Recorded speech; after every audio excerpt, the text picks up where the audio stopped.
ચાલો તો મળીએ બધા કે વિધાનસભામાં જવાનું છે.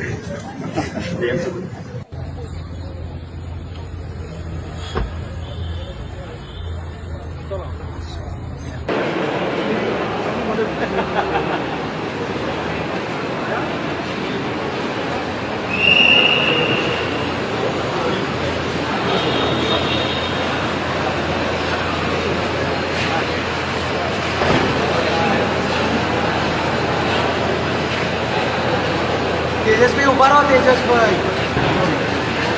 પેલી બાજુ.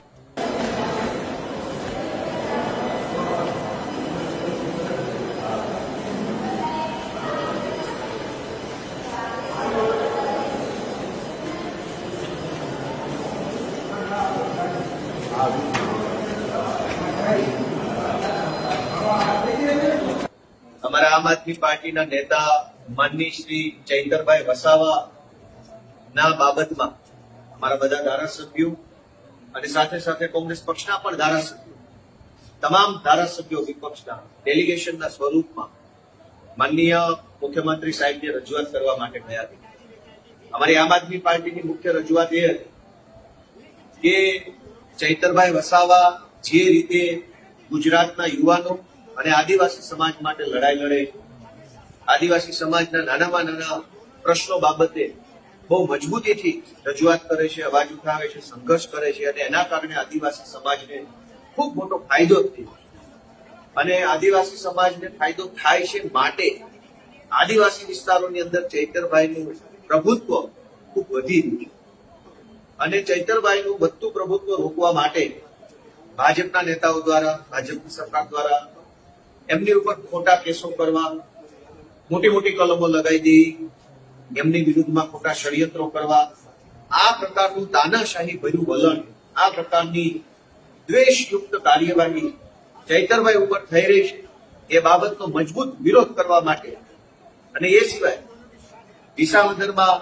વિસાવદર પોલીસ સ્ટેશનમાં મારી સામે પોલીસે જે વર્તન કર્યું એ ધારાસભ્યના વિશેષાધિકારની વિરુદ્ધનું વર્તન હતું.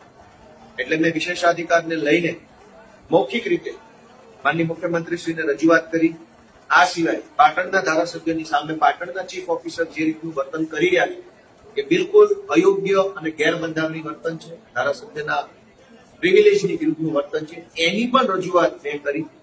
આમ વિરોધ પક્ષના ધારાસભ્યોની સામે અને વિશેષ રૂપમાં અમારા ચૈતરભાઈ વસાવાની વિરુદ્ધમાં જે રીતે સરકારી તંત્ર ખોટી રીતે, દ્વેષપૂર્ણ રીતે, મનસ્વી અને એકતરફી રીતે ભાજપના ઈશારે કામ કરે છે, એ આવી કાર્યવાહી બંધ કરી દેવી જોઈએ, તાનાશાહી બંધ કરી દેવી જોઈએ, વિરોધ પક્ષોને દબાવવા માટેની કોશિશ ન કરવી જોઈએ. ખાસ કરીને જ્યારથી આમ આદમી પાર્ટી ગુજરાતની અંદર ખૂબ મજબૂતીથી આગળ વધી રહી છે ત્યારથી ભાજપ વાળા આમ આદમી પાર્ટીની ખૂબ ચીડાયેલા રહે છે અને એટલે સત્તાની તાકાતથી અમારું ગળું દબાવવાની કોશિશ કરે છે કે દબાવવાનું છે નહીં. અમારા કાશ્મીરના ધારાસભ્ય મહેરાજ મલિકની ખોટી રીતે ધરપકડ કરી લેવામાં આવી. શું કામ? કેમ કે આમ આદમી પાર્ટીના ધારાસભ્ય છે અને વિધાનસભાના ગૃહમાં ખૂબ બોલે છે જનતા માટે. ખોટા કેસમાં, વાહિયાત બાબતોમાં આજે અમારા ધારાસભ્યની ધરપકડ થઈ ગઈ. કાશ્મીરમાં અમારા ધારાસભ્ય ચૈતરભાઈ વસાવાની ધરપકડ કરેલી છે. આજે જ અમારા દિલ્હીના ભૂતપૂર્વ ધારાસભ્ય અને પાર્ટીના દિલ્હી રાજ્યના અધ્યક્ષ સૌરભ ભારદ્વાજના ઘરે ઈડીના માણસો મોકલવામાં આવ્યા. એના થોડાક દિવસ પહેલા અમારા બીજા નેતાના ઘરે પણ ઈડીના માણસો મોકલવામાં આવ્યા. આવી રીતે ભાજપ પાર્ટી આખા દેશમાં આમ આદમી પાર્ટીને દબાવવાની, આમ આદમી પાર્ટીના નેતાઓને એનું ગળું દબાવવાની, એમનો અવાજ દબાવવાની, આ ક્રાંતિ રોકવાની કોશિશ કરે છે. એનો અમે સખત શબ્દોમાં વિરોધ કરીએ છીએ.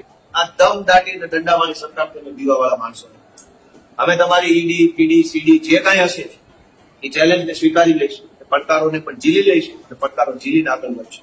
આજે જે રીતે ભાજપ આમ આદમી પાર્ટી પાછળ પડી છે કે કોઈ પણ રીતે આમ આદમી પાર્ટી ખતમ થઈ જાય જોઈએ, તો ભાજપના મિત્રોને જણાવવા માંગીશ કે આમ આદમી પાર્ટી લોકોની લાગણીઓથી, લોકોની મહેનતથી બનેલી પાર્ટી છે. કોઈ એક વ્યક્તિની કે સંસ્થાની પાર્ટી હોત તો ખતમ થઈ શકે, પણ કરોડો લોકોના દિલની સંવેદનાઓથી બનેલી પાર્ટી છે. એને સત્તાની તાકાતથી ખતમ નથી કરી શકાતી. અમે ભાજપના આ તાનાશાહી ભર્યા વલણનો સખત કડક વિરોધ કરીએ છીએ અને એની સામે સંઘર્ષ કરીને લડતા રહીશું. બીજી વાત કે આજે